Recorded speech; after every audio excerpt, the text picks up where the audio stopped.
이번 시간에는 갑상샘 질환에 대한 추론형 문제를 풀어보도록 하겠습니다. 문제를 보도록 하겠습니다. 문제는 발문 부분이 있고 자료 부분이 있고 그 다음에 실험 과정이 있고 그 다음에 이 자료를 바탕으로 실험 과정을 잘 해석했을 경우에 주어진 보기가 옳은지 평가하는 이제 여기 보기들이 있습니다.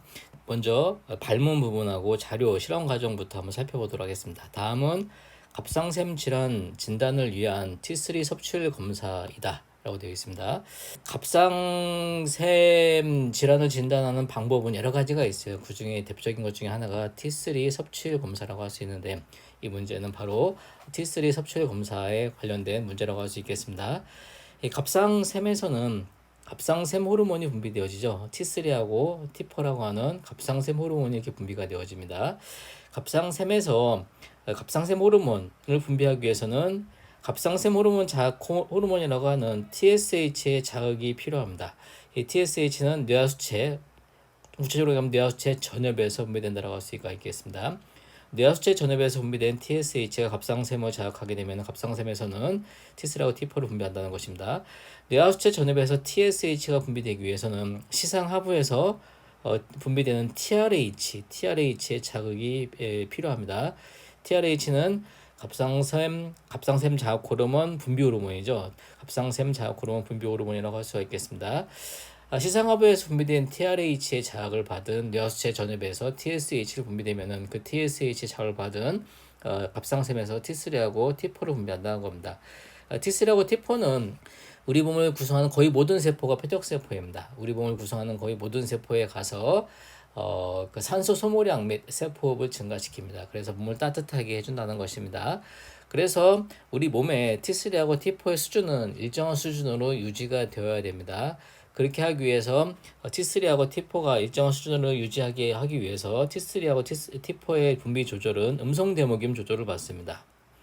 만약에 T3하고 T4가 정상 수준보다 농도가 더 높으면은 T3하고 T4는 이 뇌하수체 전엽하고 시상하부를 과도하게 억제한다는 것입니다. 그래서 시상하부에서 TRH 분비하고 뇌하수체 전엽에서 TSH 분비를 억제한다는 것입니다.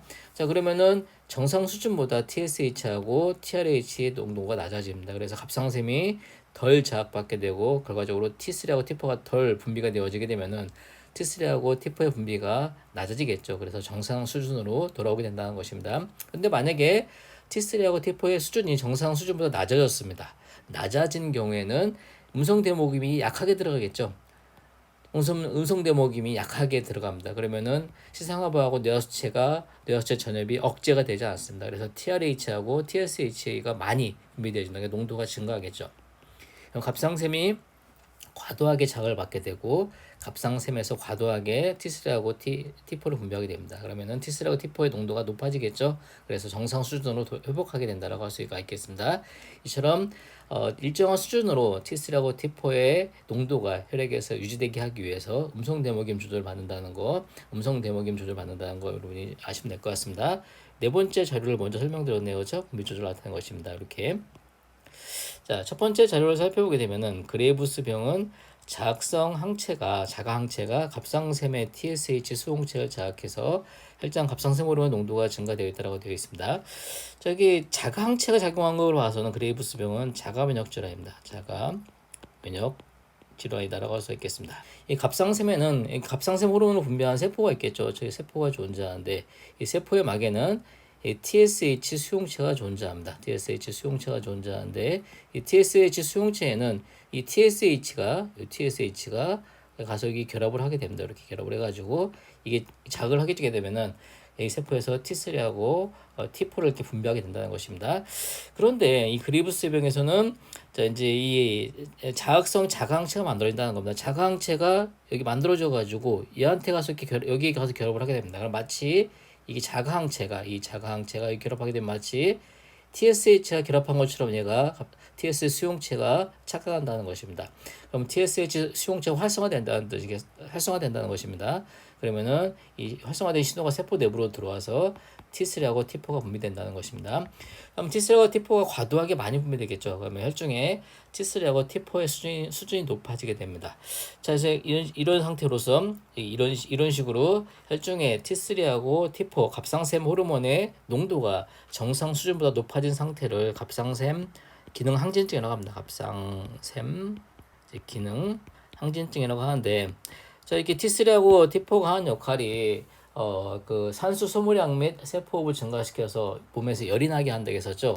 그러면은 갑상샘 기능 항진증 환자의 대표적인 증상은 뭐냐면은 바로 과도한 땀이 나는 것입니다. 열이 많이 발생되기 때문에 과도한 땀이 나고, 자, 그런 식으로 과도하게 열을 내기 위해서 몸에 있는 에너지를 많이 쓰기 때문에 체중이 감소합니다. 체중 감소, 그다음에 고혈압, 그다음에 불안 등의 증세가 나타나고, 또 다른 증세로는 갑상샘 기능 항진증의 증세가 대표적인 것 중 하나는 안구 돌출 증상, 안구가 돌출하는 증상이 나타나게 된다고 할 수가 있겠습니다. 자, 그래서 먼저 그레이브스 병에 살펴보고 계속해서 하시모토 병에 살펴보도록 하겠습니다. 하시모토 병에 대해서 살펴보도록 하겠습니다. 하시모토 병에서는 파괴성 자기 항체가 갑상샘을 공격해서 갑상샘 호르몬의 분비를 억제한다고 되어 있습니다. 따라서 하시모토 병도 자가 면역 질환입니다. 그래서 그레이브스 병과 하시모토 병은 전부 다 자가 면역 질환인데 상황은 반대입니다. 이 그레이브스 병에서는 자가 항체가 마치 TSH가 결합한 것처럼 TSH 수용체를 자극한다고 했었죠. 하지만 하시모토 병에서는 자가 항체가 갑상샘 이 세포를 결합해가지고 이 세포를 다른 면역계 성분으로 하여금 공격하게 합니다. 이렇게 다른 면역계 성분들이 뭐 이렇게 되면은 대식세포 같은 것들 인식해서 공격하게 한다는 것입니다. 그럼 이 세포가 파괴가 되겠죠. 그럼 T3하고 T4가 분비가 잘 안 되겠죠, 그렇죠? 그래서 갑상 호르몬 분비를 억제한다는 것입니다. 그래서 T3하고 T4의 수준이 정상 수준보다 정상인 사람의 경우보다 더 낮아진다는 것입니다. 정상 수준보다 낮아지게 되는데 이걸 보고 갑상샘 기능 저하증이라고 하죠. 갑상샘 기능 저하증이라고 합니다. 갑상샘 호르몬 T3, T4의 수준이 정상 수준보다 낮아진 상태를 갑상샘 기능 저하증이라고 하는데, 이거의 대표적인 증상으로는 저는 이제 그 추위에 잘 견디지 못합니다. 왜냐하면 열을 잘 그만큼 못 만들기 때문에, 그렇죠? 그리고 체중이 증가하고 무기력하고 이런 증상이 갑상샘 기능 저하증의 대표적인 증상이라고 할 수 있겠습니다. 자, 이게 참고로 보충 자료로 그레이브스 병과 하시모토 병을 그림으로 살펴보게 되면은, 여기 지금 이제 시상하부 뇌하수체 갑상샘 축이라고 합니다. 이게 시상하부 뇌하수체 전엽 갑상샘이 관여하는 호르몬 분비 조절을 시상하부 뇌하수체 갑상샘 축이라고 하는데, 시상하부에서 TRH가 분비된다고 했었죠. 그렇죠? 이것이 뇌하수체 전엽을 자극해서 뇌하수체 전엽에서 TSH를 분비하게 합니다. TSH는 갑상샘을 자극해서 갑상샘에서 갑상샘 호르몬 T3하고 T4를 분비하게 한다는 것입니다. 이것이 이제 적절한 수준으로 음성 대목임을 이렇게 한다는 것입니다. 그렇죠? 그래서 T3하고 T4의 농도는 혈액의 수준은 일정한 상태로 계속 거의 일정한 상태로 유지가 된다고 할 수 있겠습니다. 그레이브스 병 같은 경우에는 자가 항체가 이 갑상샘을 과도하게 자극합니다. 그럼 여기에서 과도하게 자극받는 갑상샘에서 과도하게 갑상샘 호르몬을 분비합니다. 호르몬이 증가하게 되면은 과도하게 음성 대목임을 해가지고 과도하게 시상하부하고 뇌하수체 전엽을 억제한다는 겁니다. 과도하게 억제가 되기 때문에 TRH 분비가 감소합니다. 이렇게 그렇죠? 또 TSH 분비도 이렇게 감소한다는 겁니다. 그래서 혈중에 TRH하고 TSH 수준이 감소되어 있다고 할 수 있겠습니다. 하시모토 병 같은 경우에는 자가 항체가 갑상샘을 공격해서 파괴시킵니다. 그러면 여기 갑상샘에 존재하는 갑상샘 호르몬 분비하는 세포들이 많이 없어지게 됩니다. 그러면은 상대적으로 갑상샘 호르몬이 적게가 분비되어지겠죠, 그렇죠? 혈중 농도, 갑상샘 호르몬의 혈중 농도가 낮아지게 되면은 음성 대목임이 약하게 들어가겠죠, 그렇죠? 약하게 들어갑니다. 이렇게 약하게 들어가가지고 시상하부하고 뇌하수체 전엽이 잘 억제가 되지 않는다는 것입니다. 그러면은 억제가 안 되니까 혈판 나죠, 그죠? 과도하게 TRH하고 TSH가 분비되어지면은 TRH 농도도 증가하고 혈중 농도, TSH 혈중 농도도 증가한다고 할 수 있겠습니다. 이것이 하시모토 병의 대표적인 증상이라고 할 수 있겠습니다. 자, 그래서 먼저 자료부터 살펴봤습니다. 자, 계속해서 이제 실험 과정을 살펴보도록 하겠습니다. 검사 자료부터 혈청을 분리했습니다. 우리 혈청이라고 하는 것은 혈액 중에서 혈액 응고 성분을 다 제한 나머지죠. 여기는 뭐 혈장 단백질하고 이제 그 뭐 혈액을 구성하고 있는 뭐 여러 가지 이제 성분들 혈액 응고된 것들 제한 나머지들이 포함되어 있습니다. 여기 항체도 포함되어 있죠. 그렇죠? 항체도 포함되어 있고 이런 것들이 포함되어 있습니다. 자, 혈청을 분리했습니다. 자, 혈청에는 TBG가 들어 있습니다. 여기 이제 세 번째 자료 살펴보자. TBG는 혈액에서 갑상샘 호르몬을 분비하는 운반하는 혈장 단백질이라고 되어 있습니다. 이 갑상샘 호르몬은 이게 이제 아민 호르몬이죠. 아민 호르몬은 아미노산 티로신에서부터 유래된 호르몬이다라고 할 수가 있겠고, 이 아민 호르몬 중에서 갑상샘 호르몬은 이게 지용성 호르몬입니다. 지용성 호르몬이라고 할 수가 있겠고, 따라서 물로 이루어져 있는 혈액에는 잘 녹지 못합니다. 그래서 혈액이 용해된 상태로 수송될 수는 없다는 겁니다. 이 갑상샘 호르몬이 혈액을 통해서 수송되어질 때 혈액이 용해된 상태로서 수송될 수는 없다는 것입니다.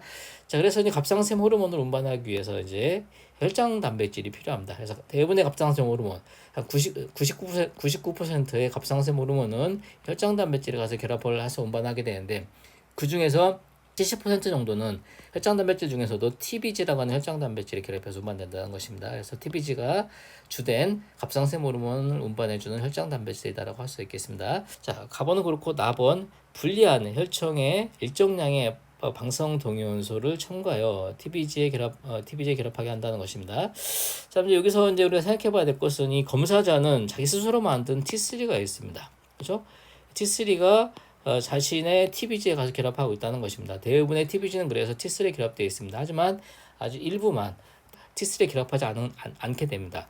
그래서 이 TBG 혈청을 분리한 다음에 방성 동요원소로 표시가 된 T3를 첨가하게 되면은 검사자가 만든 T3가 결합되어 있지 않은 TBG에 여기 방사성 표지 T3가 결합을 하게 된다는 것입니다. 그러니까 첨가된 것의 일부만 여기 결합할 수 있겠죠. 그죠? 이렇습니다.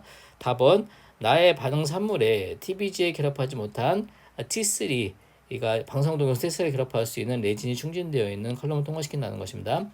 자, TBG에 결합한 T3, 방사성 T3는 이미 이제 TBG에 결합되고 있기 때문에 레진에 결합하지 못합니다. 충진제에 결합하지 못한다는 것입니다. 하지만 자유로운 TBG에 결합하지 못한 그 방사성 동요소 표지 T3, 자유로운 게죠. 프리한 자유로운 애들은 이렇게 레진의 충진제에 결합할 수 있게 된다는 것입니다. 자, 레진에 결합한 이거의 양을 결정한 후 T3 섭취율을 결정한다. T3 섭취율은 총 방사능 표지 T3의 방사능 정도에 대한 레진에 결합한 방사능 표지 T3의 방사능 정도의 백분율로 나타난다는 것이고, 정상치는 25에서 35% 정도라는 것입니다. 자, 우리가 한번 이거에 대해서 한번 생각을 해보셔야 되는데, 그냥 직설적으로 그냥 제가 임의적인 수치를 가지고 설명을 한번 들어보도록 하겠습니다. 자, 이제 TBG의 농도. 여기 이제 이 실험에서는 좀 이따도 얘기하겠지만은, 보기에서도 나오겠지만은, 이 실험에서는 이제 검사자 모두가 혈중의 TBG 농도는 동일하다는 전제하에서 수행하는 것입니다.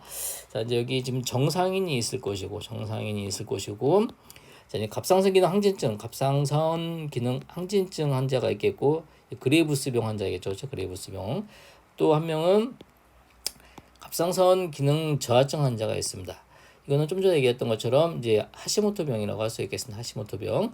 자, TBG 정도 정서적으로 뭐 그냥 우리가 그냥 다 동일하다고 100으로 그냥 생각해 봅시다. 한번 생각해 보고, 그다음에 갑상샘 호르몬의 농도를 보시면은 그냥 T3 생각합시다. T3 갑상샘 호르몬의 농도 T3를 그냥 쉽게 그냥 이 사람은 정상에는 70 있다고 70이다.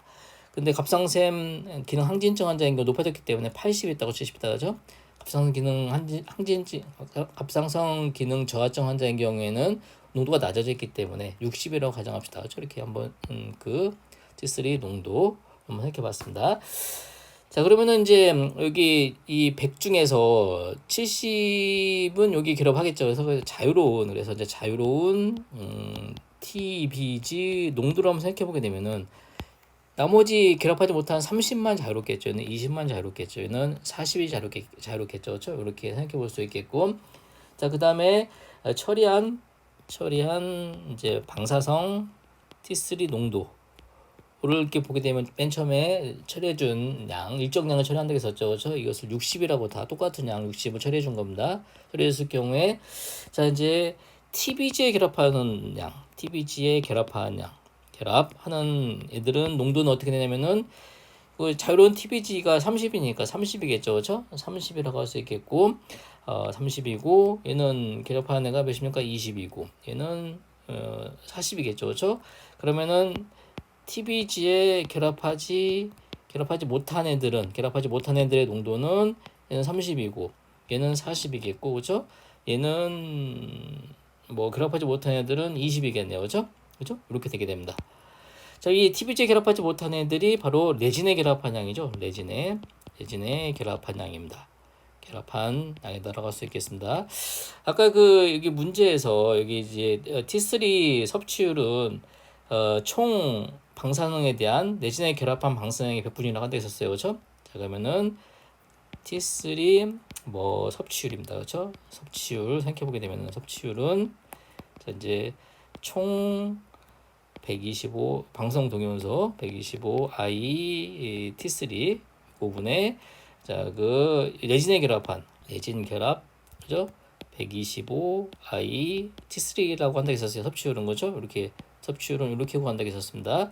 자, 이 섭취율은 60분의 30이니까 그냥 쉽게 얘기해서 그냥 얘는 50이네 50 그죠? 얘는 60분의 40이니까 몇입니까? 60분의 40입니다. 얘는 60분의 50인 것이고 그죠? 그다음에 얘는 60분의 20이 됩니다. 그렇죠?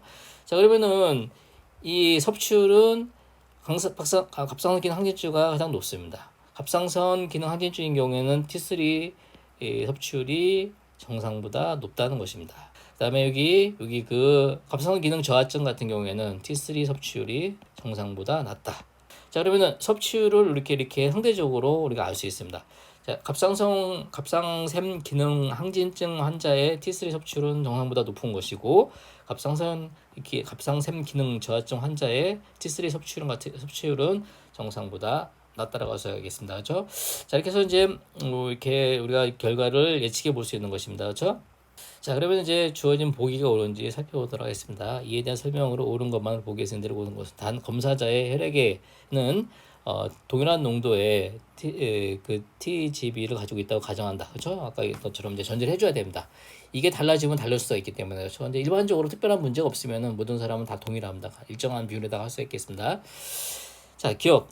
다해서 레진에 결합하는 이거의 양은 레진에 결합한 양은 검사자의 혈장 내 갑상선 호르몬의 수준과 비례하죠. 그렇죠? 맞습니다. 그렇죠? 갑상샘 기능 항진증 환자인 경우에는 갑상샘 호르몬의 농도가 높죠. 그래서 자유로운 TBG의 농도가 낮습니다. 그래서 거기 자유로운 TBG 농도가 낮기 때문에 TBG에 결합하는 요오드 양이 적을 수밖에 없습니다. 많은 방사능 표지 T3는 TBG에 결합하지 못한다는 것입니다. 그래서 그들은 전부 다 레진에 결합할 수 있기 때문에 자, 레진에 결합하는 방사성 T3의 양은 혈장 내 갑상샘 호르몬의 수준과 비례한다는 것입니다. 그렇죠? 그리고 결과적으로 T3 섭취율이 높다라고 할 수 있겠습니다. 자, 기억 옳은 설명이겠습니다.